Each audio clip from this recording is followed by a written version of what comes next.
Maka di sini menjadi pendalilan bahwa di surga tidak melihat betis, tetapi wajah. Dari dalil-dalil yang akan kita sebutkan, maka dari dalil yang pertama, biar kita masuk kepada hadis yang pertama, disebutkan qala al-Imamul Bukhari rahimahullahu taala, maka berkata Al-Imam Al-Bukhari di dalam kitabnya Kitabut Tauhid, hadatsana Ali ibnu Abdullah. Ali ibnu Abdullah adalah Ali ibnu Abdullah Al-Madini Hayatul Wadi dan telah terdahulu. Hadatsana Abdul Aziz ibnu Abdus Samad an Abi Imran an Abi Bakar ibni Abdullah ibni Qais an abihi, dari Abdullah ibni Qais. Siapa Abdullah ibnu Qais? Sahabatnya Abu Musa al-Ash'ari. Ani Nabi sallallahu alaihi wa ala alihi wasallam qala jannatan min fiddatin aniyatuhuma wa ma fihima wa jannatan min dahabin aniyatuhuma wa ma fihima wa ma bainal qaumi wa baina an yanduru ila rabbihim illa ridaul kibr ala wajhihi fi jannati adnin. Hadis ini jelas. Yang maknanya dua surga yang Allah ciptakan, kedua surga itu di mana perkakas-perkakasnya dari dahab, emas, dan perkakas-perkakasnya dari perak. Dan tidaklah kaum dari penduduk surga tersebut untuk melihat wajah Allah di surga Aden. Mereka akan melihat wajah Allah dan pada wajah Allah itu menggunakan perhiasan ridaul kibr. Mempunyai perhiasan dari rida, pakaian yang atas, al-kibr, kesombongan, ala wajhi, pada wajah Allah Jalla wa'ala. Maka syahidnya ala wajhihi. Di sini menjadi pendalilan bahwa melihat di hari kiamat, terutama di surga, kepada Allah itu kepada wajahnya. Maka ini wajah pendalilan di hadis Abu Hurairah. Dan begitupun di hadis yang lain dari Ka'ab ibnu Ujrah dan juga dari Ubay ibnu Ka'ab. Yang keduanya telah kita lewati, diriwayatkan oleh Imam At-Tabari di ucapan Allah Jalla wa'ala, lilladina ahsanul husna wa ziyadah. Maka wajah pendalilannya az-ziyadah dari ayat lilladina ahsanul husna az-ziyadah, bagi orang-orang yang berbuat baik, beriman dan bertakwa, beramal soleh dan mengamalkan ilmu-ilmunya, maka mereka itu masuk kepada surga. Al-husna ay al-jannah wa ziyadah an-nadhar ila wajhi rahman azza wajal. Bahwa makna ziyadah, tambahan, adalah melihat kepada wajah Allah. Maka ini pun pendalilan, melihat kepada apa? Wajah Allah, bukan betisnya, karena dia di surga. Maka hadis ini datang dengan lafaz yang sama. Yang pertama dari Ka'ab ibn Ujrah dan yang kedua dari Ubay ibn Ka'ab. Dikeluarkan sama oleh Imam At-Tabari di tafsirnya. Haddatsana Ibnu Humaid, rawi yang siqah imam. Haddatsana Ibrahim ibnul Mukhtar, rawi yang dhaif.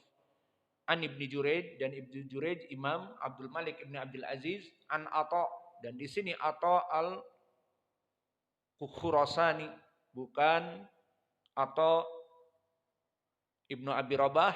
Maka di sini sanadnya dhaif dikarenakan Ibnu Juraij mudallis kepada Atha dan meriwayatkan dari Ka'ab ibnu Ujrah, dan dhahirnya Atha yursilu katsiran, tidak mendengar dari Ka'ab. Maka ini jalan yang pertama dhaif. Kemudian jalan yang kedua diriwayatkan dari Ibnul Barqi. Ibnul Barqi haddatsana Amr ibnu Abi Salamah qala sami'tu Zuhairan amman sami'a Abal Aliyah qala haddatsana Ubay ibnu Ka'ab. Maka di sini sanadnya pun dhaif karena ada rawi yang mubham, amman sami'a Abal Aliyah. Meriwayatkan Zuhair ibnu Muhammad kepada seseorang yang meriwayatkan dari Abul Aliyah. Siapa seseorang yang meriwayatkan Abul Aliyah? Mubham, maka dhaif. Dan juga Zuhair ibnu Muhammad di sini meskipun dia thiqah, maka periwayatannya orang-orang yang meriwayatkan dia dari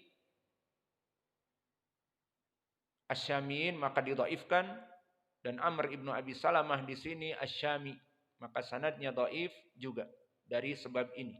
Maka dari dua periwayatan dari Imam At-Tabari dari Ka'ab ibnu Ujrah yang marfu, yang menjadi pendalilan az-ziyadah adalah melihat wajah Allah, dan juga datang dari Ubay yang dhaif juga marfu, maka bisa naik kedua riwayat ini kepada Hasan li ghairi.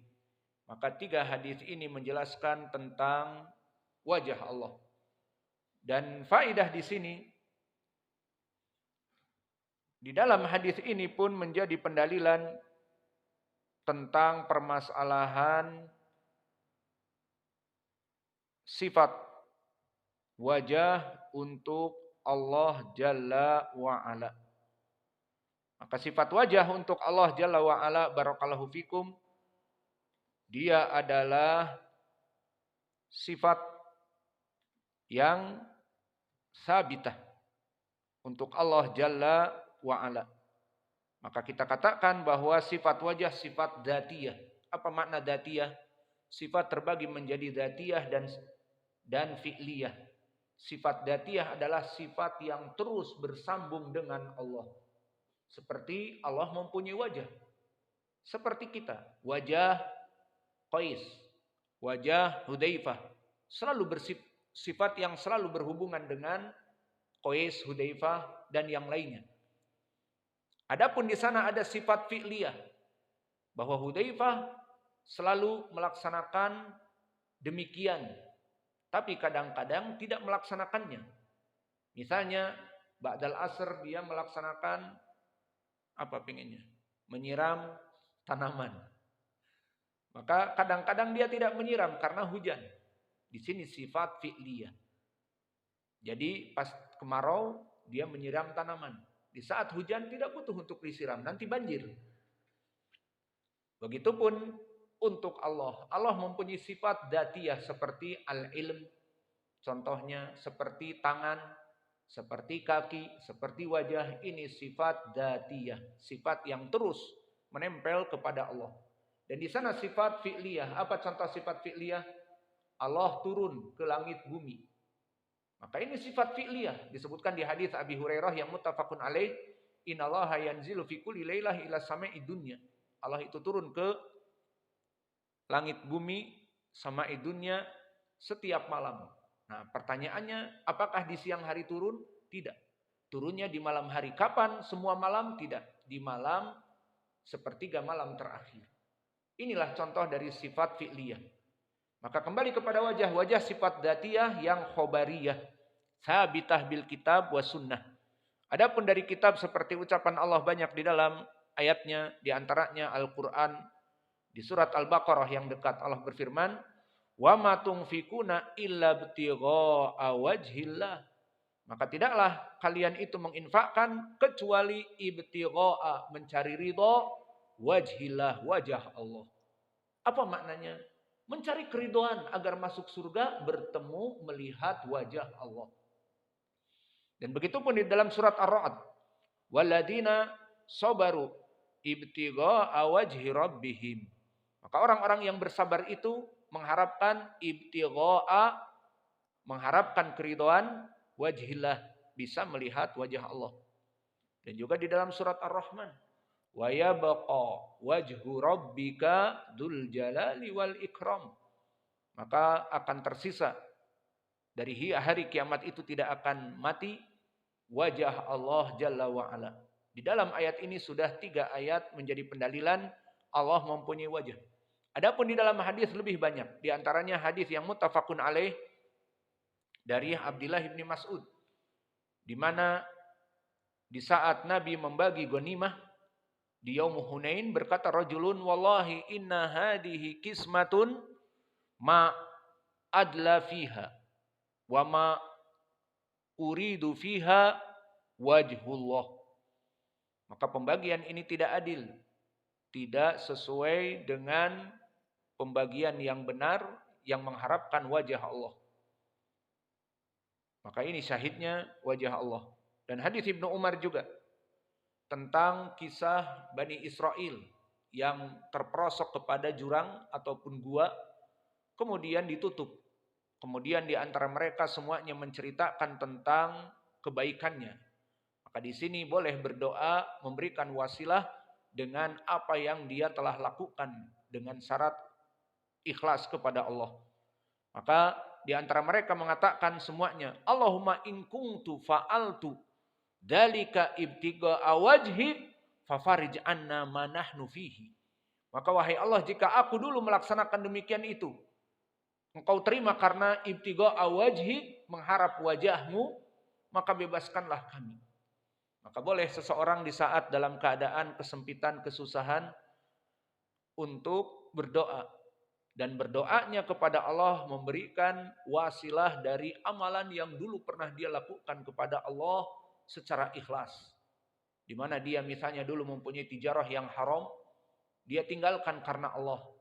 Atau mempunyai pacar, ditinggalkan karena Allah. Oh, kalau itu mah nggak usah. Karena pacaran haram.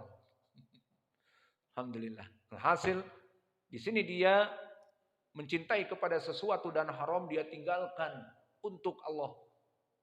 Maka di sini dia lakukan doa dengan memberikan wasilah ibtiga wajhik. Maka wahai Allah, Allahumma in kuntu fa'altu dalika ibtiga wajhik fafrij anna mimma kunna fihi. Maka bebaskanlah kami dari penderitaan ini. Dan begitupun hadis Sa'ad ibnu Abi Waqqas di saat Nabi menasehatinya dalam keadaan sakit yang keras, innaka lan tahlifu fata'mal amalan tabtagi bihi wajh Allah. Maka tidaklah kali kamu itu mengamalkan suatu amalan yang tabtagi bihi wajh Allah, dari amalan itu kamu mengharapkan bertemu dengan Allah, ila jadatta bihi darajah wa rif'ah. Kecuali kamu melaksanakan amal-amal soleh, kamu akan diangkat derajatnya dan rif'ah, kedudukan kamu di dunia. Maka oleh sebab itu, para ulama ahlu sunnah telah menetapkan sifat wajah Allah. Seperti Imam Ibnu Khuzaimah di dalam Kitab Tauhid, di mana dia menyebutkan di Kitab Tauhid sifat wajah Allah Jalla wa'ala. Dan yang lainnya dari para ulama.